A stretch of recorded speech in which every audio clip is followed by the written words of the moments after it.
As federal reviews implementation of MOU, ASU to decide on strike by Wednesday.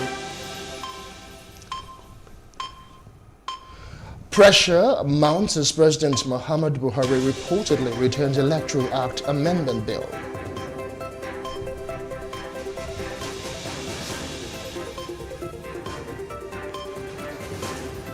And we will be reviewing the dailies as always with an analyst to analyze them.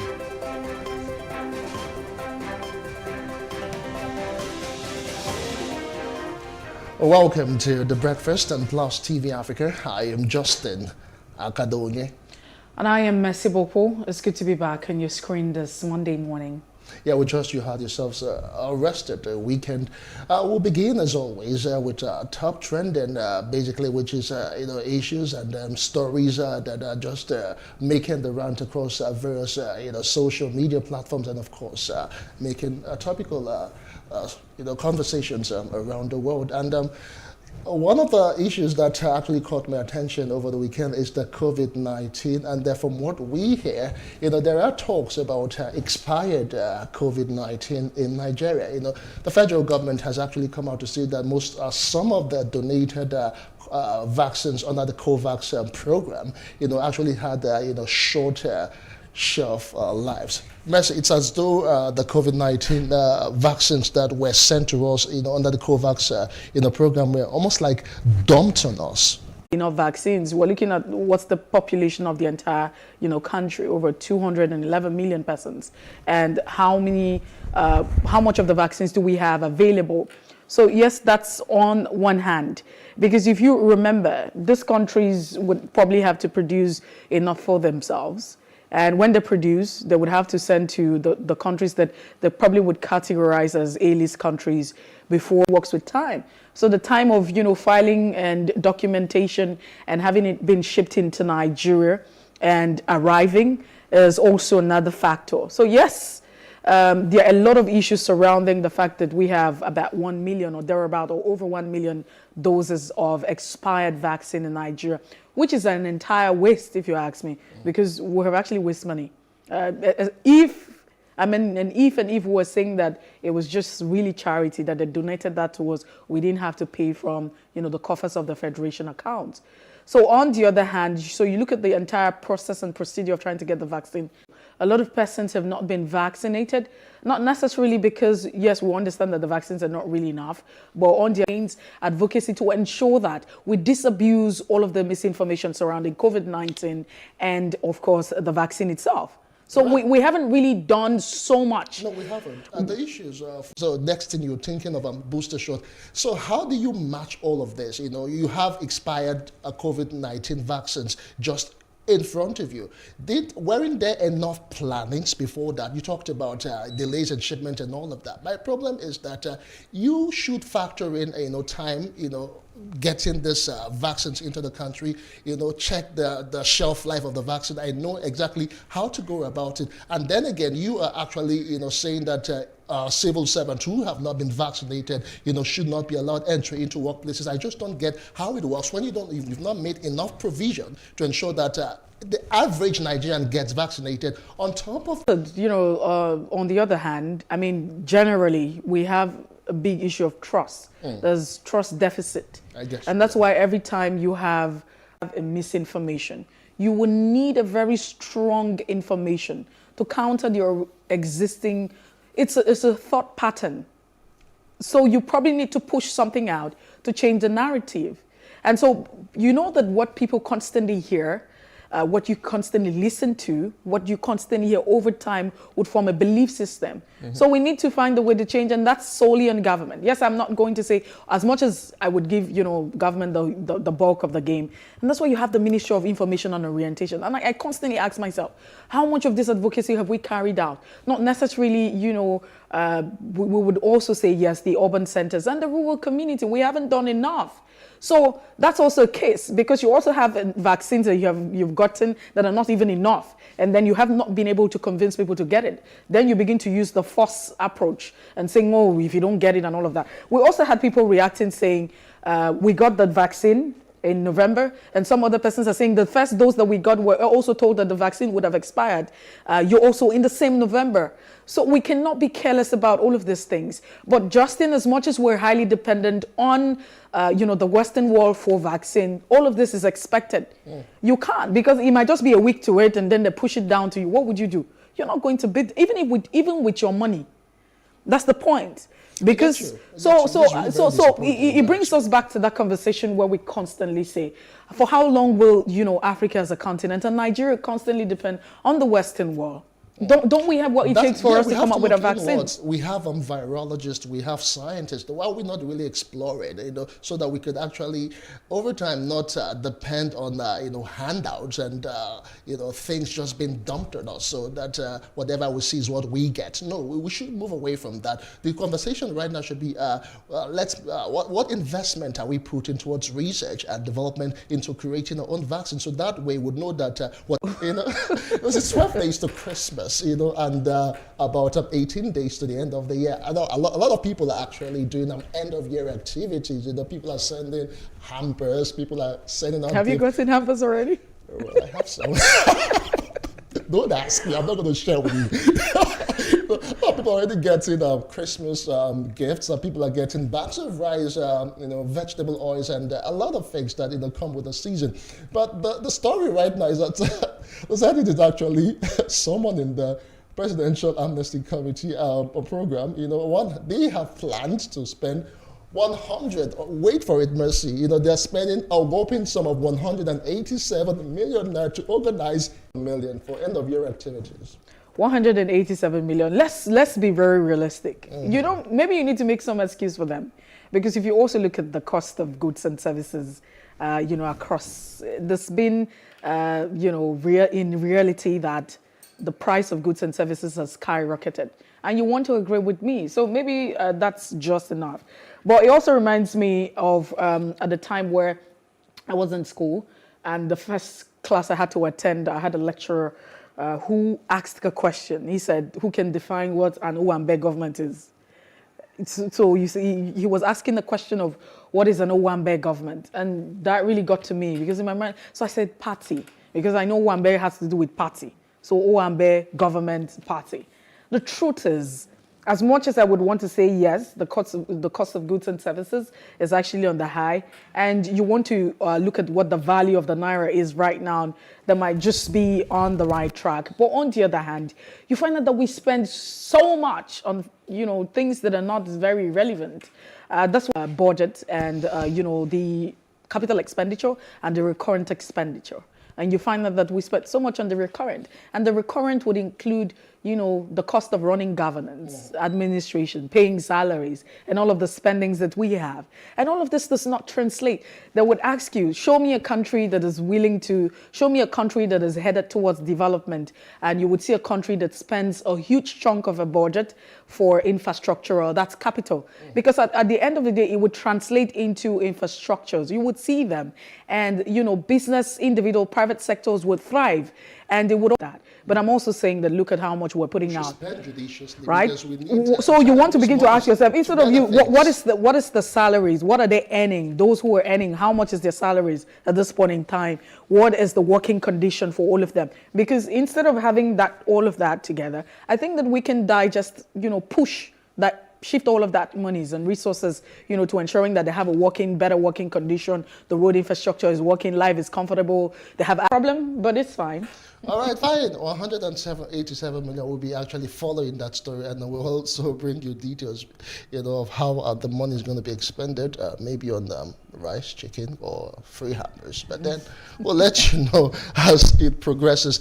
Finally, Mercy, we spoke about this sometime last weekend, that it is coming up again. ASU is still decide, their fate or what they would do if we're looking for, at another strike come Wednesday, that's December 15th. Last weekend, the ultimatum they gave to the federal government indeed expired, and they said they were going to come up with their position. So right now, they said they will be decided by December 15th. And Mercy does not really look good from all that we have seen, from what we know, from the body language, and from several MOUs being signed. Most times, these agreements are not actually, met. And it's okay to embark on another strike. We will continue in this cycle. We'll constantly go in cycle forever. Well, it is not the first time, it's not the second, it's not the third. We haven't thought about the need for our kids not to be at home. So it's not a big deal. I mean, it's no longer a big deal. It has become part of our culture. It has become part of, the educational system in Nigeria. Strike, you must actually anticipate strike. It's a normal for us. And because we're not seeing it as an abnormal. And I tell you that the fact that we constantly have to even talk about this on national television, it triggers me. It really triggers me. And I would say this. It is irresponsible for any party not to respect agreement. And over time, our government has never respected agreement. It is totally wrong. We still talk about the fact that we have a problem of huge understand the need for us to. About this morning on Off the Press, and we have a public affairs analyst, Opunabo Inkotaria, who will be joining us in a moment. Stay with us. It's still the breakfast on Plus TV Africa.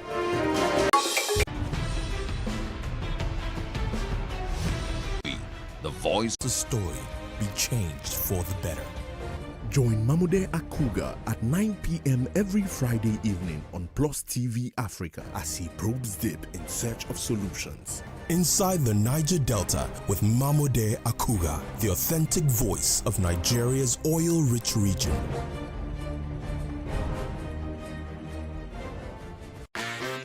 Hello and welcome to Space and Style, a property show designed to connect various stakeholders across the property value chain. We can also provide realistic solutions and deepen your knowledge about the interesting world of real estate. We shall showcase architectural design, interior design trends, lifestyle and real-time property news updates, and the right way to navigate through property development and investment. Join me every week on this channel as I take you through an exciting journey in the world of real estate.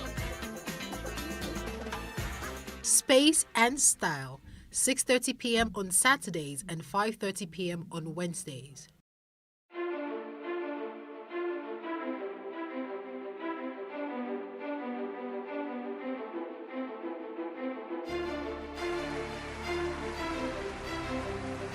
This Medan has been directed to empower 1,000 persons with disabilities in each state in the next 12 months. When I start hearing the shoot of gun, Whatever I've done. Every public policy has winners and losers.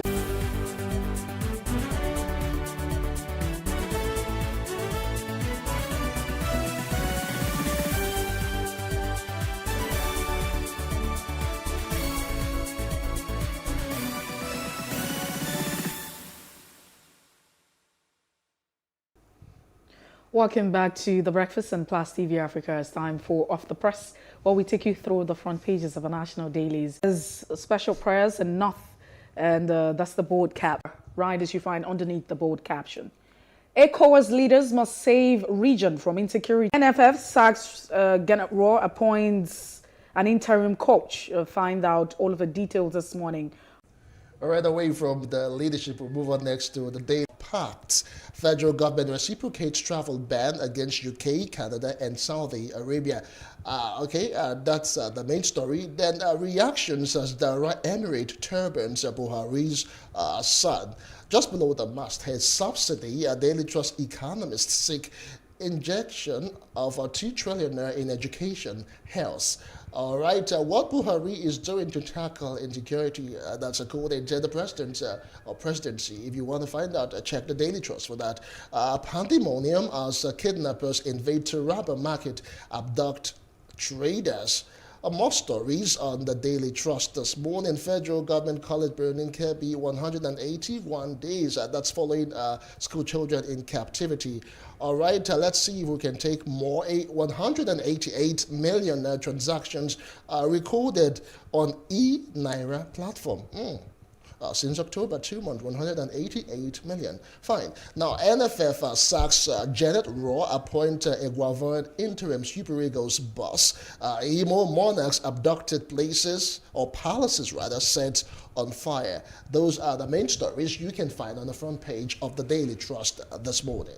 Let's take a look at the Daily Times newspaper this morning, almost similar with what you have on the Leadership newspaper.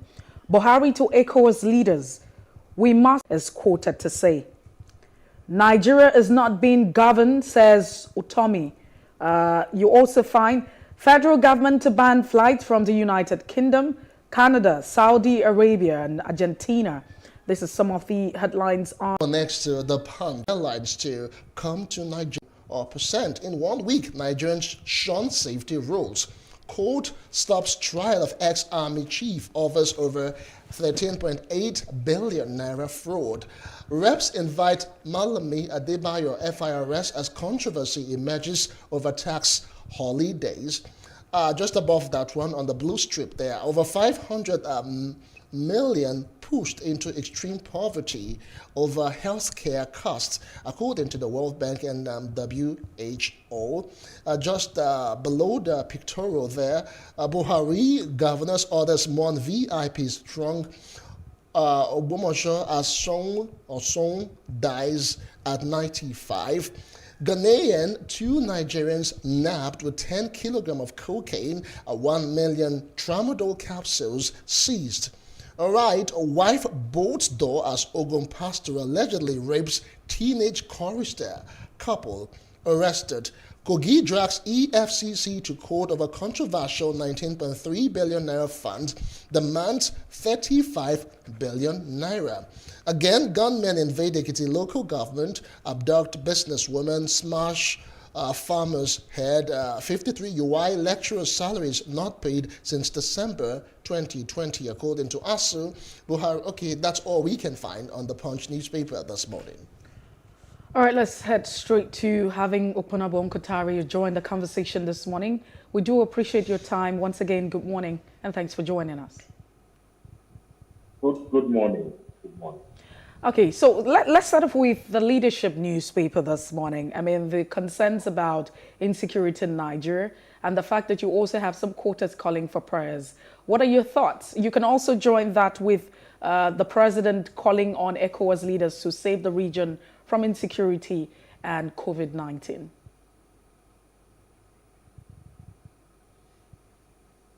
Well, you get up in the morning, especially if you're in the north or in the east, and you're able to intervene.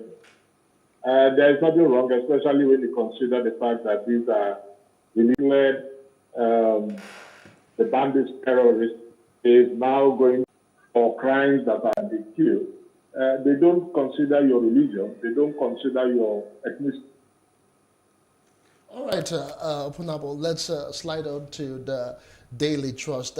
Virtually all the papers have that as their story or on their front page this morning. The Daily Trust captions it this way: passengers stranded over fresh Nigeria UAE route. For you to also divine assistance. But in this particular case, it is because the federal government has refused, there is repudiation of obligation, has refused to their license responsibilities, and so their hands are fettered. They have no other choice. You can't carry arms. And so when the Minister for Defense once said Nigerians should arm themselves, with that, what are you won't be allowed to carry AK-47. Assault rifles are not going to be permitted. So even as that, it is just like sketching the issues. It is not really what I call philanthrocapitalism. You're just sketching the issues. It is not really addressing the issues. Because this one's come with AK-47, I also hear AK-49. So what are you going to do? The only difference is that it is he who pulls the trigger. But you're not talking, the war is not against an individual. You're talking of a group of people attacking, maybe you have like 100 X-men, 100 bandits, invading maybe just attacking just 10, 20, 30 persons. How are they going to defend themselves? So we find out that it's a complex situation. So these people don't have faith anymore in the government. They now call on God. God, please come and help us. Come and save us from this calamity that has befallen. So it is all right. Yeah, Opunabo, what I actually asked was to get your comment concerning the Nigeria UAE route. Now passengers stranded over the fresh route. That's the way the Daily Trust is captured. I just want to get your candid opinion concerning the travel ban and, of course, the recent developments.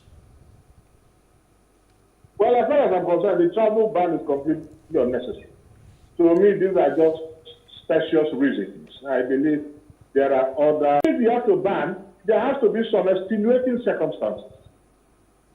You don't. How can you allow people to be stranded? I don't think the panacea, I've always said it, is a ban. It is not a ban. It should be seen viewed as malaria, typhoid, where you go for treatment for those who are yet to be vaccinated. You ensure that before they travel out, they are vaccinated. That is no problem. And when they get to your country, of course, you confirm to be sure that they are actually vaccinated before you let them in, because these things are affecting businesses. But you just come up with a blanket ban. Oh, any aeroplane for nobody, no immigrant from Nigeria, or most of these West African countries, or the South African, it is extremely bad. It is, to me, it is a clear case of racism. It tells you how they view us with so much indignity. So I completely condemn it. I don't subscribe to a ban. But I subscribe to stringent measures being put in place in order to rein in the spread of this disease, of this COVID-19. Because it has come to stay. It is going to be like malaria. It's going to be like typhoid. So are you going to ban forever? So the reciprocal gesture by the federal government is a welcome development. That is to let them know that we are not in any way an inferior nation. We are not a puny nation. We also have our rights. And our sovereignty must be respected. If you do this to me, of course, I'm going to retaliate. You can't do that. The naira is worthless. It's valueless as a result of our cataclysmic leadership style. And that is why a lot of people are worried. Otherwise, if you say you want to ban, ban. I don't give a damn about it. You can ban. But a lot of Nigerians depend on their daily bread from outside the country. In synopsis, the ban is completely unnecessary. And I can tell you that very soon we will get to the facts, know the truth, it will be disclosed, the truth behind this ban. I don't think it's all as simple as ABC. So why is it a ban? Why must it be a blanket thing? It is extremely wrong, completely unacceptable, ridiculous, and an affront on Nigeria that we should not be treated with levity. Here's what advisement: the overheated political engine, steadily inflammatory economic atmosphere, and the highly combustible social climate. You will agree to a very large extent that Nigeria is not governed. It's a country that is factitious. You have problems left, right, and center. Chief of staff goes so. In other words, he's saying you don't have the right leader. And so there is anarchy in the system. That is exactly my own extrapolation. That is what it means. Has dragged the EFCC to court over that particular controversy, and they are demanding 35 billion naira in damages. Your thoughts, Opunabo? Well, that's a good matter. No, that's not true. And as a result of that, they seized. There was a lien on that account. And the Kogi State governor was furious and reacted. And now they came up with a statement trying to explain, elucidate on that matter, where the money was and how it has been used. I think it's a matter of integrity. And if it is true that the Kogi State government is innocent of the allegations, because you are withholding back such funds will have some serious financial implications on the economy of Kogi. So the matter is before the court. It has been subjected to the clinical prognosis of the Labour lab. We'll await the judgment. Right now, you cannot say yes, this is right. You cannot say the Kogi State governor is right, or government is right, rather, although he personally categorical statement and not be pontificated on this. All right, Opunabo Katara, into extreme poverty over health costs. That's according to, experts from the WHO. Okay. So 500 million people, according to that report, and by experts from... You. Okay, all right, then go ahead. Okay. So for me, the concern would be... quite expensive. All right. I was going to ask... the concern would be what? Go ahead. I'm listening. Okay. So I was going to ask No, I'm if listening. You said.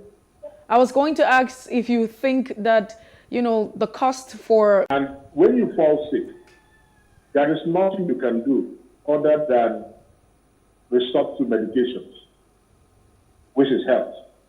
Now, if you have, let's say, hypothetically, you have 10,000 naira on you, and they say you have malaria, to treat that malaria will cost you 12,000 naira on malaria, treating yourself. You have cancer. When you have liver problems, you have kidney problems, and so many other health-related matters. So you know that a lot of people are even on admission in the hospital and have been abandoned, especially in the general hospitals, in the government hospitals, have been abandoned because they cannot put their medical bills, and some of them die. And that's why when you tune in today, you tune into both of these stations, you hear people appealing to the public for funds, for treatment. Nobody goes on to say, please give me money, I want to eat. It is can afford these things. They can even afford to travel out of the country, like Mr. President. They can afford all these things. But majority of Nigerians can barely feed. And a man that can barely feed cannot afford his medical bills. Not to talk of the medical bills of members of his family, relations, and what have you. And if you have it, you're okay, look at now, somebody that is on, let's say, 300,000 naira a month. He has a medical challenge that is not of his making, maybe cancer. And the doctors are asking him to bring 10 million naira for treatment or for surgery. What happens? This is going to drive Eddie's account, the wife's account, and will protect it. So health is actually one major problem that will definitely impoverish lots of Nigerians. So that's an irrefragable fact. It's an indisputable fact. Because between feeding, between school fees, between rent, and between car purchase and so on, the priority if you're sick will be to address that illness. Without it, you're going to die. When it's life-threatening. Even ordinary malaria, ordinary headache. If you have severe headache, you know how you feel when you have severe headache. And somebody tells you, please, give me will you eat? The person says, no, I can't eat. You lose appetite. You look for people sell their properties to stay alive. So health is a major, it has a major impact on finances. And it has really drained lots of pockets. I can tell you that. All right, Opunabo, I don't know if you actually follow the Nigerian football situation, and of course, 8 million transactions recorded on the e-Naira platform. It's it's actually on the Daily Trust. It's barely about 2 months since the launch of the e-Naira, and of course, what we have right now is about 188 million Naira transactions recorded. Is that some good news? What are your thoughts exactly? Well, it simply means it has been embraced. And it's quite favorable. It's welcome development, no doubt about that. Because within 2 months, you're talking of over 180? Did you say 180? 188. We sabotage the situation. But for now, it shows some level of acceptance, some level of appreciation. And that is why you have that much transaction, that number of transactions within 2 months. One, I can tell you is quite good. But for now, I commend it. Welcome. It